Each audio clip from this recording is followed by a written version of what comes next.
So just a few ideas on the idea of threshold. We have this idea of yin and yang, if you like, and where we transition can be considered a threshold, or where anything transitions. And so often we think of a threshold the way we think of a door, like from here to there, like from somewhere on the x-axis to somewhere on the z-axis.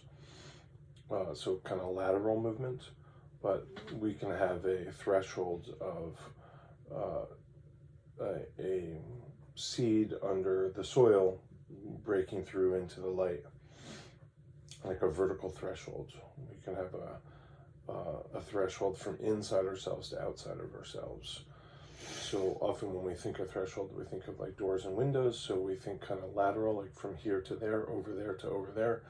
And we forget about the up and down, or the inside to outside, that sort of thing. So it's helpful to remember that. There's also thresholds of time, if we think of that as another dimension, right? Which is to say, what is the threshold between before and later? Well, it's now. Now is the name of that threshold, that portal. And we also have thresholds between ways of being, right? So we might go from, let's say, relaxed to tense. We might go from pleasant afternoon to grief. You know, you got some news, so that there's that threshold of changing. And then of course we're interested in that in our practice, right? When it's time for yoga class, when it's time for Tai Chi Chuan class, when it's time for meditation class, that is a threshold, right? It's not so much lateral or vertical, although it might be inside to outside or outside to inside, but it's certainly a threshold of a way of being. When I go into that meditation space, when I step onto the yoga mat, when I come into the Tai Chi class, when I come into my practice space, that's a threshold. And what I would describe that as a threshold between the sacred and the profane, or the mundane and the sacred. And one of the things that's very helpful, and all humans have recognized this, and they've done it in a number of different ways, is that they mark the threshold.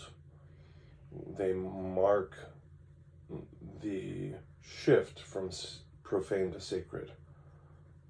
And then often in reverse, like when you return to ordinary life, that's marked as well. And so we might have something like washing the feet before we go into the temple, taking the hat off before we go into the room, bowing when we come into a space, making the sign of the cross before we enter the church, Anjali Mudra before we step onto the yoga mat, 3 breaths Om Shanti before you greet your teacher, etc., etc., etc. And these are these kind of rituals that help us mark and come into alignment with the actions that we're taking, or come into alignment so that we can take these actions as a whole being, or as best as we can manage. And we often mark these things physically. So there's an ornate door, there's an incense burner at the doorway, there's a special color door, there's an attendant at the door, there's architecture. We might mark them by music or scent or costume, right? So when we go into a court is a different kind of a building than most of the buildings in the town or the city. It's just different. But it's not different in a basic architectural way. It still has cement floors and wood beams and glass windows and the same electrical wiring as your house. And yet it's still different. So it's both different and not different. And one of the reasons that it's different is that we are determined to sanctify it when we enter. We are determined to mark the difference, so that this ritual place is sanctified, sacred, it's separate, it's different. And the place itself signals to us that we want to make this commitment to sanctifying it. So people have powdered wigs or gowns, or there's a guard at the door, or an American flag, or a statue, or details in the architecture. These things signal to us, oh right, I want to treat this place differently, and then I go through the methods of doing that, which might be tucking my shirt in, taking my hat off, covering up my shirt that has the off-color jokey stuff on it, so I put an overshirt on, or I wear my nice shoes when I go, or I comb my hair before I go in, etc., etc. And so it's important to recognize that, like, a yoga mat is just a piece of recycled rubber. That's all it is. But it's also something else. It's both things at once. And if you don't know the story of it, right? So if you send one to a culture that's never seen yoga, they're just going to say, maybe I can fix my roof with this, or I can put that in with the goats and it will help with the whatever. Whereas the yoga student will be, oh my God, don't do that. You have to. Same thing if you take a flag from your country.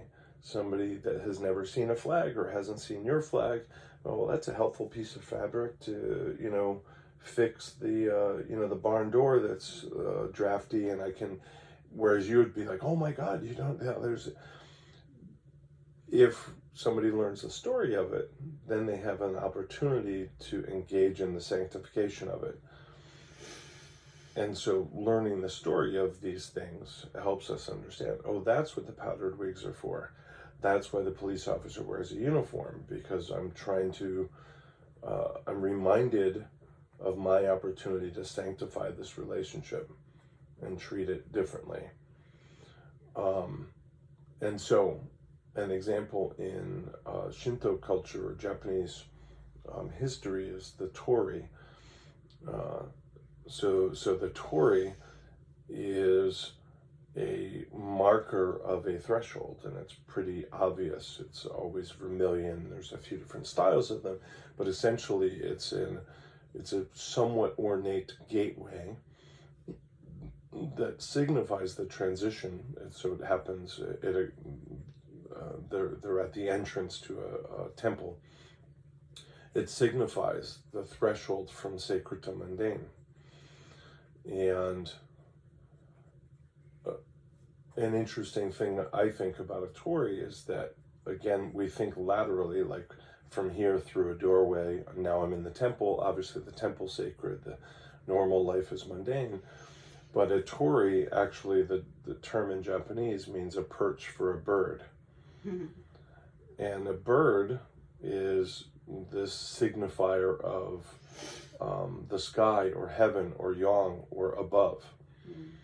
And so a torii is literally a place where above alights on the ground, ceases flying, comes close to earth, which to me is another transition, another threshold, right?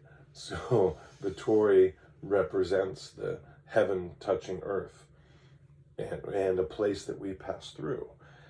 And when I pass through a torii or into the meditation room or something, the room, in perhaps many ways, attempts to signify to me that it would like to be treated differently, even though it's definitely ordinary, it's just a room. And then I enact the rituals, which might be personal, and they might have a lineage, and they might be quirky, and they might be just your take on what's generally traditional, but that's your opportunity to treat the ordinary as the extraordinary. And then we might reverse that when we come back out of the meditation room or off the yoga mat. We might have a ritualistic signifier, whether we bow or Anjali or chant or put our shoes back on or whatever it might be. to recognizing thresholds in our practice is this opportunity we have every time we practice. And I think many people create sort of personalized rituals that are meaningful. And if you're to pass them on, you'd have to tell a story. Otherwise, the thing looks like just an ordinary thing. So the story has great power in allowing others to see the ordinary in the extraordinary way that you see it. To put this another way, we think of these practices as fruit giving practices, but I think the truth is that we give to them before we receive from them. I enact some ritualistic valuing as I enter, and then perhaps I leave with the fruit, but I give to the practice before I might get from the practice. And we might expect with every practice. So, just a little bit on thresholds.